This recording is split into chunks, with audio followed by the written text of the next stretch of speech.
إن الحمد لله نحمده ونستعينه ونستغفره ونستهديه ونعوذ بالله من شرور أنفسنا وسيئات أعمالنا من يهده الله فهو المهتدي ومن يضلل فلن تجد له وليا مرشدا وأشهد أن لا إله إلا الله وحده لا شريك له وأشهد أن سيدنا وحبيبنا وعظيمنا محمد بن عبد الله اللهم صل وسلم وبارك على محمد وعلى آل محمد كما صليت وسلمت وباركت على إبراهيم وعلى آل إبراهيم إنك حميد مجيد. إخواني الكرام، الله سبحانه وتعالى لما أنزل القرآن سماه الذكر، سماه كلام الله، سماه النور، نور على نور. من أسماء القرآن, parmi les noms qu'Allah subhanahu wa ta'ala a attribué au Coran, النور, la lumière.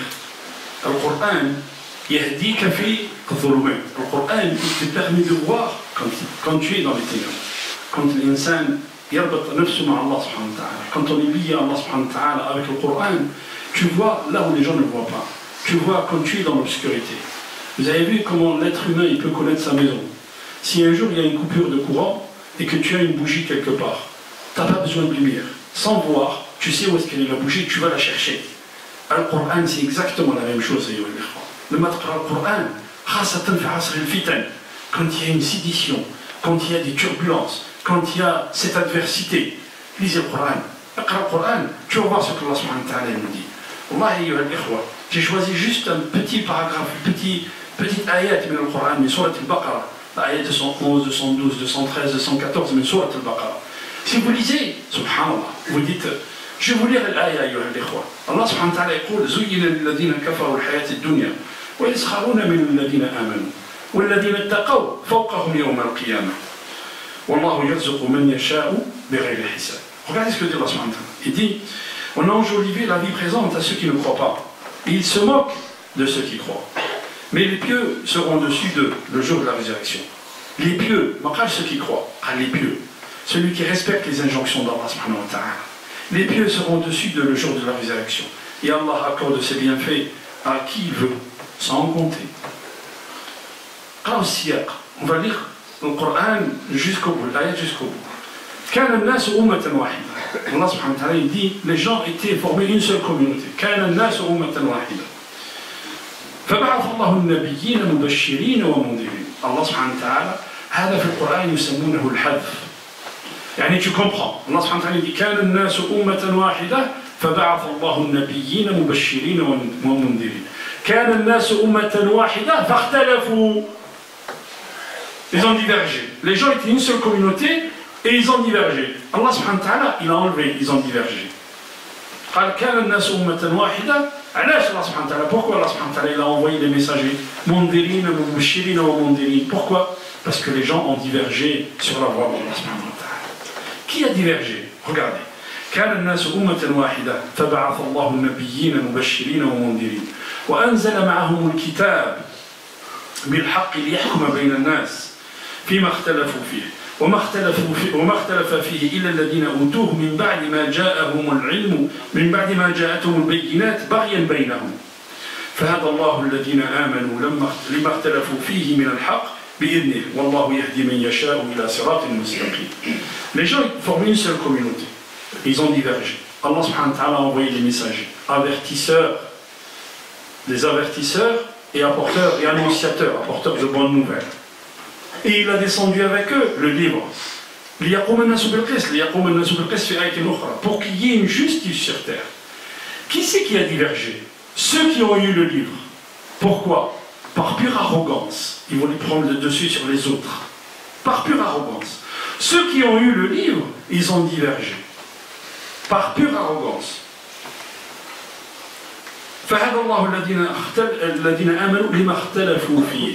Allah subhanahu wa ta'ala a guidé ceux qui avaient le cœur ancré dans la foi et qui avaient cette sincérité de la recherche de Dieu. Allah subhanahu wa ta'ala les a guidés. Regardez l'ayat qui vient après. Il nous dit que ceux qui ont eu le livre, par esprit de domination, ils ont divergé sur le livre. Qu'est-ce qui s'est passé? Il y a une sédition qui s'est créée sur terre. Regardez Allah subhanahu wa ta'ala ce qu'il nous dit après. Juste après l'ayat. هذا هو القرآن. القرآن نفهمه بالسوابق واللواحق والقرائن. Ce qui est avant, ce qui est après, et ce qui est lié à cette ayat. Juste après, Allah subhanahu wa ta'ala يقول أم حسبتم أن تدخلوا الجنة ولما يأتكم مثل الذين خلوا من قبلكم مستهم البأساء والضراء وزلزلوا حتى يقول الرسول والذين آمنوا معه متى نصر الله ألا إن نصر الله قريب. Allah subhanahu wa ta'ala dit, pensez-vous rentrer au paradis? Pensez-vous rentrer au paradis? Et quand l'information ou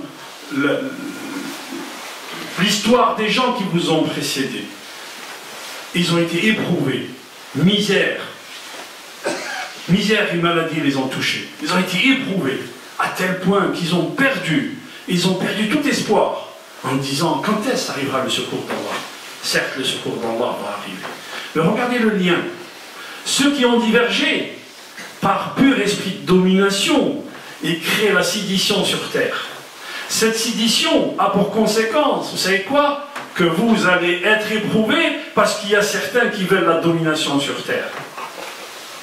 قرأوا القرآن الله صلى الله عليه وسلم المجيد قرأوا القرآن فإنه يأتي شفيعا لمن قرأه يوم القيامة. Lisez le Coran, il vous donne une lumière. Par pur esprit de domination, on crée une sédition sur terre qui va vous toucher, vous, en tant que croyant, directement. Et vous allez être éprouvés, mais vraiment dans votre vie. Et vous allez être touchés par l'épreuve, comme ceux qui vous ont précédés. Alors, alors qu'il a subi l'embargo, l'ostracisme de son peuple, ils les ont mis à l'extérieur de la Mecque. Et ils ont écrit une pancarte. Regardez, 5e colonne. Regardez, une pancarte. Ni on se marie d'eux, ni ils se marient d'eux. Ni ils se marient de nous, ni on se marie d'eux. Ni on fait un commerce avec eux, ni on échange avec eux. Rien. Ils sont restés 3 ans. Le gars qui raconte l'histoire, il dit un jour, je suis allé faire mes besoins. Et j'ai uriné sur quelque chose je sentais quelque chose le craquement de quelque chose. Je l'ai prise, c'était une peau morte. Je l'ai ramollie sur le feu, je l'ai lavé, je l'ai ramollie, je l'ai mangée. Ils ont été éprouvés. Ils viennent voir le prophète. Ils disent, Ya Rasulallah, je ne peux pas faire des doigts pour ces gens-là. Vous êtes des gens qui voulaient la précipitation. Les gens qui étaient avant vous ont ramené le gars et on le supplie, on lui disait alors, tu te retournes contre ta religion, ta croyance en Allah, on te coupe en deux. On lui mettait la scie sur sa tête, on l'en tranchait en deux. Et il ne se retournait pas sur sa religion. On continue on continue l'aya, qu'est-ce qu'elle dit après? Pensez-vous que vous allez rentrer au paradis sans être éprouvé? Et Allah subhanahu wa ta'ala dit Ala inna nasr Allah qarib. Nasr Allah qarib. Qu'est-ce que ça veut dire nasr Allah? Allah subhanahu wa ta'ala t'apporte secours. Il t'apporte sécurité dans ton cœur. Tu sais que c'est ça le secours d'Allah. C'est qu'il t'apporte apaisement dans ton cœur, malgré tout ce que tu peux subir en tant que musulman. Et cette adversité ne finira pas jusqu'à la fin des temps, il y aura des fois. Jusqu'à la fin des temps. Juste après cette ayah, Allah subhanahu wa ta'ala nous dit يسألونك ماذا ينفقون يسألونك ماذا ينفقون قل ما أنفقتم من خير فللوالدين والأقربين واليتامى والمساكين وابن السبيل وما تفعلوا من خير فإن الله به عليم. Juste après avoir parlé d'épreuves, Allah subhanahu wa ta'ala dit, te questionne, qu'est-ce qu'ils doivent dépenser? Dis tout ce que vous dépensez en bien. C'est pour qui? C'est pour les parents. Pour les parents et les proches parents. Les orphelins, les yatama. Wal masakin, les indigents. Wabn sabil, celui qui vient et qui n'a pas de maison. Celui qui a erré pendant des mois et des heures et qui est venu de loin. Ibn sabil, dans lui. Allah subhanahu wa ta'ala nous dit, pour que tu puisses faire face à l'adversité et faire face à l'épreuve, il y a une tumeur qui est ancrée en nous, les frères. En chaque être humain, c'est quoi? L'avidité, l'amour de l'argent. Allah subhanahu wa ta'ala nous dit, quand est-ce que vous pouvez faire face à cette adversité? Quand est-ce que vous aurez le pouvoir, vous aurez le courage de faire face? Quand tu vas atténuer ou tu vas couper complètement cette tumeur. Tu vas enlever cette avidité de ton cœur. Le jour où tu t'élèveras de cette terre, de ce matérialisme ambiant, parce que tu veux rester dans ton cocon, tu es bien tranquille chez toi, douillet, il y a le feu, il y a la télé, machallah. Le jour où tu t'élèveras contre tout ça, là tu pourras faire face à l'adversité. Et tu pourras faire face à l'épreuve qu'Allah subhanahu wa ta'ala te réserve. Parce que tu vas être éprouvé tant que tu as dit la ilaha illallah. Tant que tu n'as pas enlevé cette avidité, cet amour de l'argent et du matériel, et le matérialisme dans ton cœur, tant que tu n'as pas enlevé ça, tu ne peux pas faire face. C'est pas possible. Juste après, Allah subhanahu wa ta'ala يقول كتب عليكم القتال وهو كره لكم وعسى أن تكرهوا شيئا وهو خير لكم وعسى أن تحبوا شيئا وهو شر لكم والله يعلم وأنتم لا تعلمون والله يعلم وأنتم لا تعلمون Dieu sait mais vous ne savez pas أقول قولي هذا وأستغفر الله لي ولكم استغفروا ويغفر لكم من الله بسم الله بسم الله الحمد لله والصلاة والسلام على رسول الله والإخوة les ayats qu'on vient de dénoncer في سورة البقرة. On va aborder un autre sujet qui concerne une ayah qui est descendue, qui sont descendues sur Al-Qalam, sur la Tinoun, sur Al-Qalam, la plume. Allah subhanahu wa ta'ala في سورة النون يتكلم عن الرسول صلى الله عليه وسلم يقول وإنك لعلى خلق عظيم. Certes, tu es d'un comportement extraordinaire, exemplaire. Et après, il parle de son ennemi, celui qui repoussait le prophète sallallahu alayhi wa sallam, et qui disait, qui faisait de la médisance sur lui, et qui colportait de mauvais messages, qui colportait de mauvaises informations. Qui c'est? Al-Walid ibn al-Mughira. لكن العلماء يقول لك العبرة بعموم اللفظ لا بخصوص السبب. La science du Coran nous apprend qu'on prend la leçon de la généralité du sens, pas de la spécificité de l'événement. Il y a un événement qui s'est produit à la Mecque, Allah subhanahu wa ta'ala a descendu le Coran. Mais nous, le sens est global. Et on l'applique tout le temps. Parce que le Coran, il va jusqu'à la fin des temps. Allah subhanahu wa ta'ala, il dit وَلَا تُطِعْ كُلَّ حِلَّافٍ مَّهِينٍ هَمَّازٍ مَّشَّاءٍ بِنَمِيمٍ مَّنَّاعٍ لِلْخَيْرِ مُعْتَدٍ أَثِيمٍ عُتُلٍّ بَعْدَ ذَلِكَ زَنِيمٍ أَن كَانَ ذَا مَالٍ وَبَنِينَ إِذَا تُتْلَى عَلَيْهِ آيَاتُنَا قَالَ أَسَاطِيرُ الْأَوَّلِينَ. هذا الوليد بن المغيرة, je vais traduire les versets après. هذا الوليد بن المغيرة, un jour, le prophète sallallahu alayhi wa sallam est invité par quelqu'un à manger chez lui. Il a fait un petit repas et il a invité les grands de Quraysh, il a invité le prophète. Le prophète, il lui dit moi je voudrais bien venir, mais si tu ne dis pas la ilaha illallah, je ne viendrai pas. Il était à la Mecque. Maintenant que tu es chez moi, non, soit tu deviens musulman, sinon moi je m'en vais. Et le prophète a mangé à sa table. Hada al-Walid ibn al-Mughira, il était en voyage. Il revient, il voit son copain Hada. Il lui dit j'ai appris que tu as changé de religion et que tu as appris la religion de Mohammed.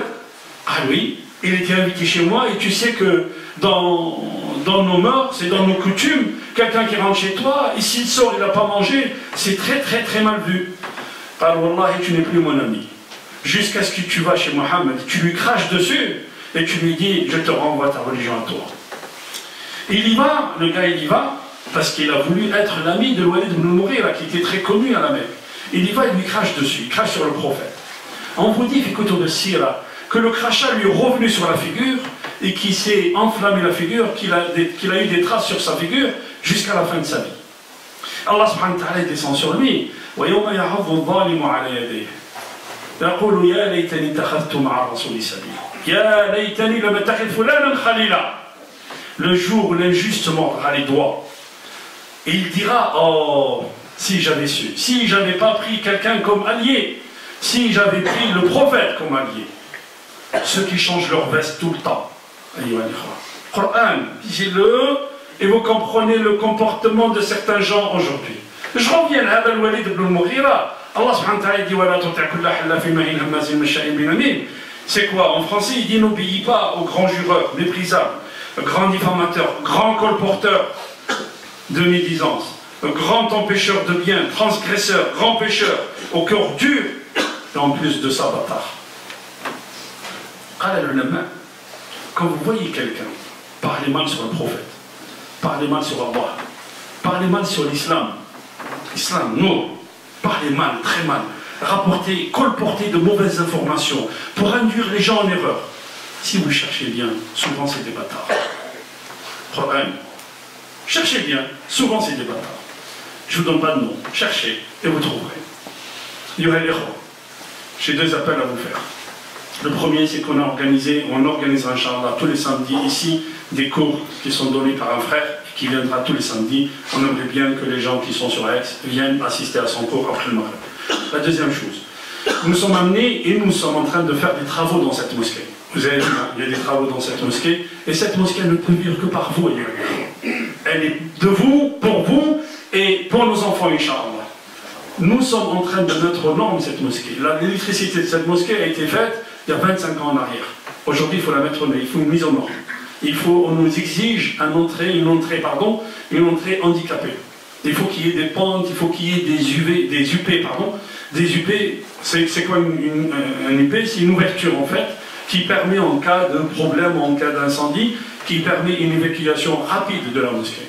Ça coûte tout ça, il y a des fois. Wallahu la yudhi'u ajra al-muhsinin. Wallahu la yudhi'u ajra al-muhsinin. اللهم اهدنا فيمن هديت وعافنا فيمن عافيت وتولنا فيمن توليت وبارك لنا فيما اعطيت وقنا شر ما قضيت انك تقضي ولا يقضى عليك انه لا يذل من وليت ولا يعز من عديت تباركت ربنا وتعاليت يا ذا الجلال والاكرام اللهم اقسم لنا من خشيتك ما تحول به بيننا وبين معصيتك ومن الطاعات ما تبلغنا به جنتك ومن اليقين ما تحول به علينا مصائب الدنيا ومتعنا اللهم باسماعنا وابصارنا وابداننا ابدا ما احييتنا واجعله الوارث منا واجعل ثأرنا على من ظلمنا وانصرنا على من عادانا ولا تجعل الدنيا أكبر همنا ولا مبلغ علمنا واجعل الحياة زيادة لنا في كل خير واجعل الموت راحة لنا من كل شر اللهم انصر الإسلام والمسلمين في كل بقاع الأرض يا رب اللهم ارفع الضر عن إخواننا في العراق وفي الشام وفي ليبيا وفي كل بقاع الأرض في اليمن وفي كل بقاع الأرض يا رب العالمين اللهم عليك بالطغاة الظالمين اللهم عليك بالطغاة الظالمين اللهم من أراد بالإسلام والمسلمين شرا فصب الشر على رأسه ومن أراد بالإسلام والمسلمين خيرا فسقه إلى كل خير يا رب العالمين ربنا ظلمنا أنفسنا وإن لم تغفر لنا وترحمنا لنكونن من الظالمين عباد الله إن الله يأمر بالعدل والإحسان وإيتاء ذي القربى وينهى عن الفحشاء والمنكر والبغي يعظكم لعلكم تذكرون ولذكر الله أكبر والله يعلم ما تصنعون وقوموا إلى صلاتكم.